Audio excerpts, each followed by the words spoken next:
In early 1943, the fate of the free world hung by a thread. That thread was the convoy route across the North Atlantic, and it was snapping. German U-boats, operating in relentless Wolfpacks, were sinking Allied ships faster than they could be built.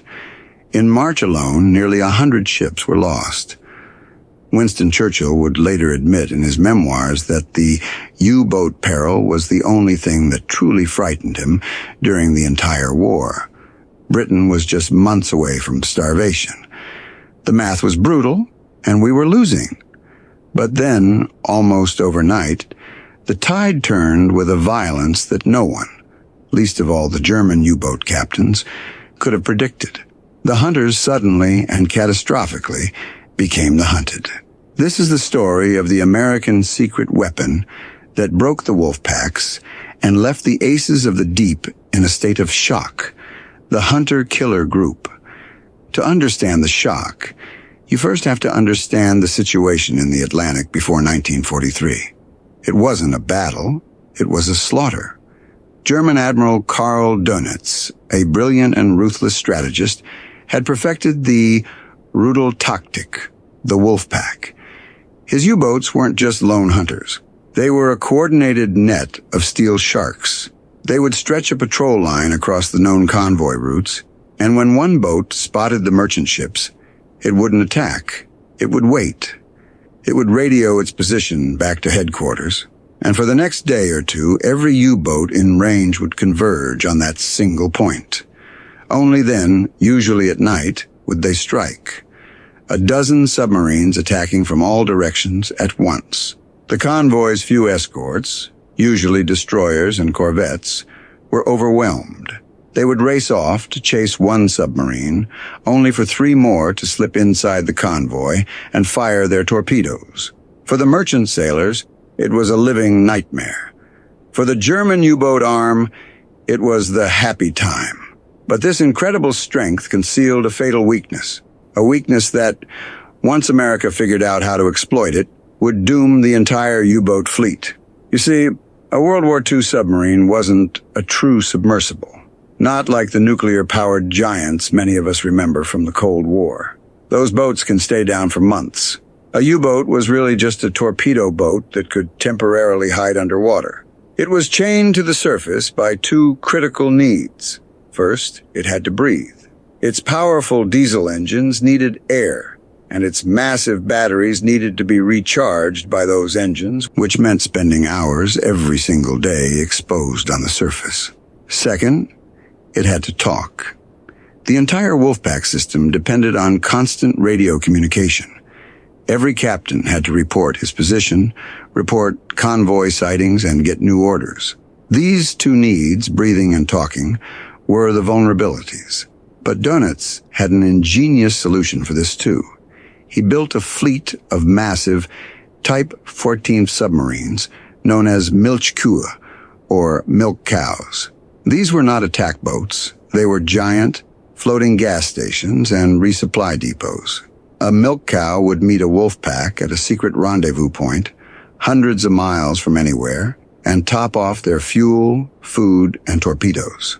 This one invention allowed the U-boats to stay on the hunt for months at a time, turning the vast mid-Atlantic, an area beyond the reach of Allied patrol bombers, into a deadly black pit. This is what the American fleet was up against. They realized that just defending the convoys was a losing game. You can't win a war by playing defense. You have to go on the offense. You have to hunt the hunters. And that's where the story begins. In the highest, most secret levels of the U.S. Navy, a new organization called the 10th Fleet was formed. It wasn't a fleet with ships. It was a fleet of analysts and codebreakers. Working with their British counterparts at Bletchley Park, they had achieved the impossible. They had cracked Enigma, the unbreakable German code machine. Suddenly, those constant radio transmissions from the U-boats weren't just signals, they were confessions.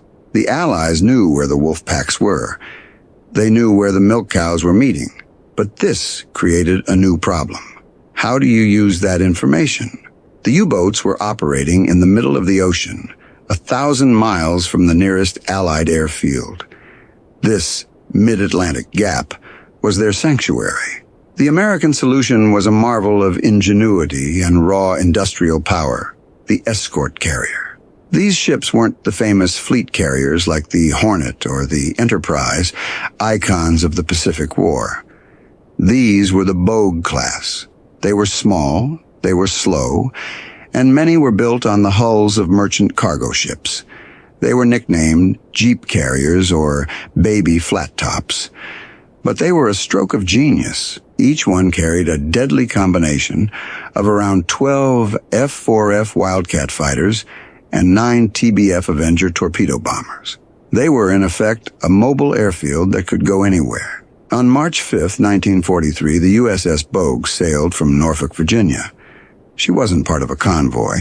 She was the core of Task Group 21.12, the first American hunter-killer group. Her mission was simple: go to the coordinates provided by ultra-intelligence and erase the U-boats. The German captains had no idea what was coming. They were used to facing destroyers, which they could hear coming on their hydrophones and dive to avoid. They had no defense against what came next. On May 22, 1943, an Avenger from the Bogue, piloted by Lieutenant William Chamberlain, picked up a radar contact. Below him, U-569 was on the surface, her diesels thrumming as her crew recharged the batteries. The lookouts saw the plane, but it was too late. The U-boat began its crash dive. Chamberlain rolled his Avenger in. 4 depth charges, set for a shallow detonation, bracketed the submarine as it passed under 50 feet. The explosions ruptured the hull, forcing the boat back to the surface, mortally wounded. As another Avenger circled, the German crew scrambled out of the hatches, waving white flags. When the survivors were pulled from the water by a Canadian destroyer, they were in a state of shock. Their interrogators reported they kept asking the same question: "How did you find us?" It was as if you could see through the ocean itself. This was their first brush with one of the hunter-killer group's 3 secret weapons. The German U-boats were equipped with radar detectors. They could hear Allied radar and would dive the moment they got a ping, but they were listening for the old radar. The planes from the Bogue were using new, high-frequency, centimetric radar. It was completely invisible to the German equipment. An American plane could be right on top of them before the lookouts ever saw it. It was a devastating advantage, but it was only the first. The second secret weapon was called HFDF, or Huff Duff. This stood for high-frequency direction finding. This gear was installed on the destroyers escorting the carrier. The moment a U-boat captain keyed his radio transmitter, even for a half-second burst, the Huff Duff operator would get an instant, precise bearing to that signal. When 2 ships in the group got a bearing, they could draw 2 lines on a map. Where the lines crossed, that's where the U-boat was. The hunter-killer group could literally steer toward the U-boat's radio transmissions. The very tool that Dönitz needed for his Wolfpacks was now a beacon leading the killers straight to his door. But the third weapon was the most terrifying of all. It was the one that killed them when they were in their only sanctuary, deep underwater. In all the official documents, it was given a code name to disguise its purpose: the Mark 24 mine. It wasn't a mine. It was a brand new, top-secret acoustic homing torpedo. Dropped from an Avenger, this torpedo, nicknamed Fido, would parachute into the water and begin to circle. It had a small acoustic sensor in its nose listening. The moment it heard the thrum, thrum, thrum of a U-boat's propellers, it would turn and swim right at the sound. For a U-boat commander, this was the stuff of nightmares. You couldn't see it. You couldn't outrun it. And the very act of trying to escape, running your propellers, was what guided it straight to your hull. This combination of code breaking, new radar, Huff Duff, and acoustic torpedoes, all deployed from a mobile airfield, was the system that would annihilate the U-boat fleet. Back in Germany, Admiral Dönitz was seeing his losses mount at an alarming rate. The month of May 1943 was so catastrophic for his fleet, losing over 40 submarines, that it became known as Black May. But Dönitz was a hard man. He believed his U-boat crews were the elite of the German military. His response to the new threat was not to withdraw, it was to fight back. He issued a new order. U-boats were to stay on the surface and use their powerful 20mm and 37mm anti-aircraft guns to shoot down the attacking planes. This would prove to be a fatal miscalculation. On June 5, 1943, aircraft from Bogue located U-217 on the surface. The German gun crews opened fire. The American pilots, veterans of the Pacific, were more than happy to oblige. The ensuing battle lasted for 18 minutes. The Wildcats strafed the deck, silencing the German guns while the Avengers lined up their attack runs. The submarine was torn apart by depth charges and gunfire. It sank with all 50 of its crew. The pilot's after-action report was chilling in its brevity. Sunk sub, 0 survivors. The hunter-killer groups were not just racking up kills. They were learning, adapting, and getting smarter. They realized that the true center of gravity for the Wolfpacks wasn't the attack boats themselves. It was the milk cows. Take out the resupply subs, and the entire Wolfpack system would collapse. The attack boats would be forced to abandon their patrols and limp home on dwindling fuel. This new doctrine was perfected by another escort carrier, the USS Card, under the command of Captain Arnold Buster Esbel.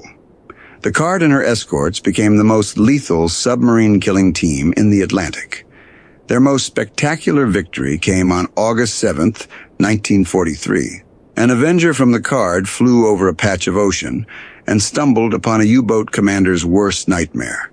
It was the milk cow U-117 caught red-handed in broad daylight, refueling another U-boat, U-66, with fuel hoses still connected between the two vessels. For the U-boats, there was no escape. They couldn't dive. The Avenger's pilot, Lieutenant Charles Stapler, didn't hesitate. He dropped his depth charges perfectly. The U-117, loaded with hundreds of tons of diesel fuel and torpedoes, vaporized in a massive explosion. The pillar of fire and smoke was seen by other planes from 30 miles away. The attack boat, U-66, was badly damaged, but managed to cut the hoses, crash dive, and miraculously escape. But the psychological damage was done. Its captain's report to headquarters about the shocking attack was intercepted by the Allies. This is the point where the shock truly set in. We can read it in the captured German war diaries. U-boat captains were becoming terrified. One captain wrote, "The Americans appear everywhere at once. Their aircraft arrive without warning. Their weapons are impossibly accurate. We are no longer hunters, but the hunted." Even the most hardened aces, men who had been sinking ships since 1939, were breaking. Many veteran aces, like Knight's Cross recipient Heinrich Bleichroth, had already been removed from frontline command by late 1942. Due to exhaustion and losses, they were reassigned to training roles as the U-boat campaign deteriorated. The hunter-killer groups had presented the U-boat crews with an impossible choice. If you surface to charge your batteries, the new radar will see you, day or night. If you transmit a radio report to your headquarters, Huff Duff will pinpoint your location. If you stay deep underwater, you are blind, your batteries will die, and the Fido torpedoes are listening for you. There was no right move. There was no escape. The only variable was how long you could survive. This sheer desperation led to some of the most bizarre and brutal close-quarters battles of the entire war. On Halloween night, 1943, the destroyer USS Bory, part of the USS Cards Group, got a radar contact. It was U-405, commanded by the experienced Rolf Heinrich. Hauptmann. The Bory raced in, dropping depth charges that damaged the submarine and forced it to the surface. Hauptmann, unable to dive, made the desperate decision to fight it out on the surface. In the middle of a raging Atlantic storm, with the waves crashing over both vessels, the Bory charged in to ram. But the helmsman misjudged. Instead of a clean hit, the Bory's bow rode up onto the U-boat's foredeck, and the two ships became locked together. For 10 agonizing minutes, it was a battle out of the age of sail. The crews, separated by only a few feet, fought each other with every weapon they had. Machine guns, pistols, shotguns. The Americans, unable to depress their main guns low enough, threw whatever was at hand. Sailors hurled coffee mugs, empty shell casings, and even a sheath knife at the German gunners. Eventually, a wave tore the two ships apart. The Bory stood off and opened up with all its guns, firing over 4,000 rounds into the submarine. U-405 sank, taking most of its crew, including its captain, with it. But the Bory itself had been mortally wounded by the ramming. Her hull was slit open, and she was taking on too much water. The next day, her own crew had to abandon her and scuttle the ship. It was a mutual kill, a battle of such primal ferocity that it showed the U-boat war had entered a new, desperate, and final phase. If this history is as fascinating to you as it is to us, consider subscribing to the channel. We post new videos every week, digging into the stories and strategies that defined the 20th century. Hitting that button just lets us know you value this, and it helps us keep making more. Germany, of course, tried to adapt. They were brilliant engineers. They introduced the schnorkel, a breathing tube that allowed a U-boat to run its diesel engines while remaining just under the surface. But it was too little, too late. The hunter-killer groups were now too numerous, too experienced, and too well-equipped. The quality of the U-boat crews was collapsing. The veteran aces were almost all gone, replaced by young, inexperienced commanders, some barely out of their teens. Their training was rushed. Their crews were green. They were being sent to sea in what were increasingly becoming iron coffins. This gap in quality was proven again on May 6, 1944.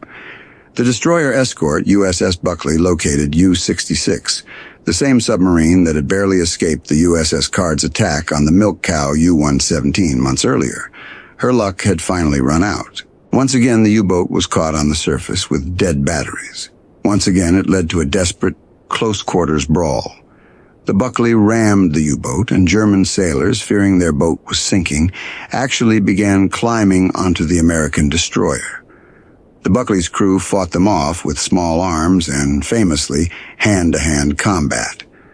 The destroyer backed away and pulverized the U-boat with gunfire. But the final, symbolic end of the U-boat's reign came just 2 days before D-Day, on June 4th, 1944. Captain Daniel Gallery, commanding the USS Guadalcanal Hunter-Killer Group, had a bold and, frankly, crazy idea. He didn't want to just sink another U-boat. He wanted to capture one. His group had been training for this in secret for months.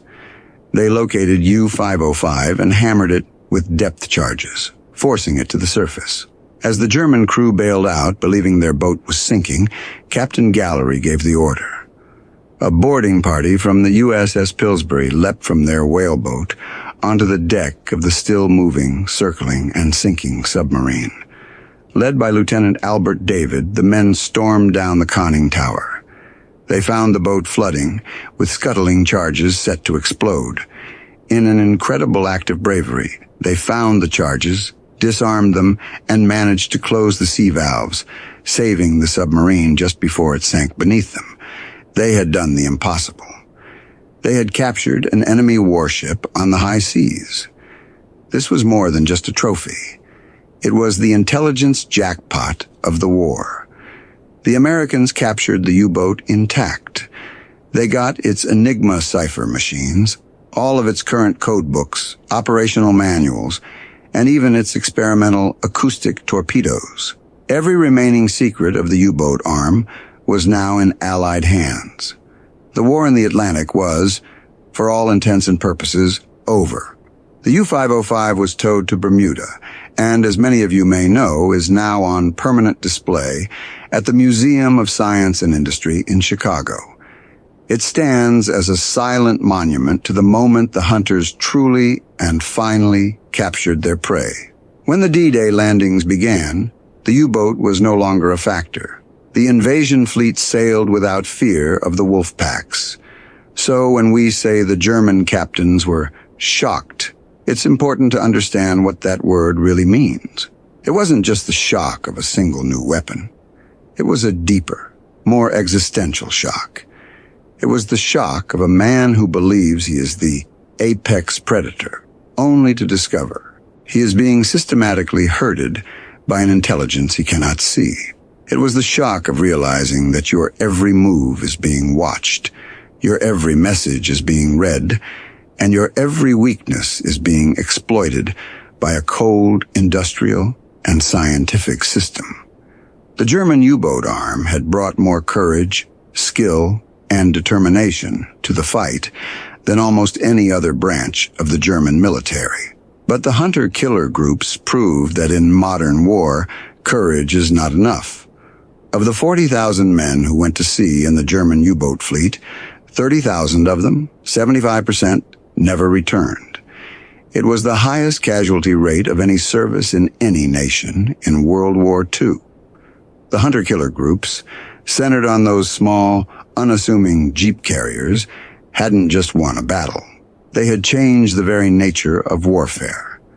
They wrote the blueprint for modern naval operations, a fully integrated system of intelligence, air power, and surface assets, all working as one to find and destroy the enemy.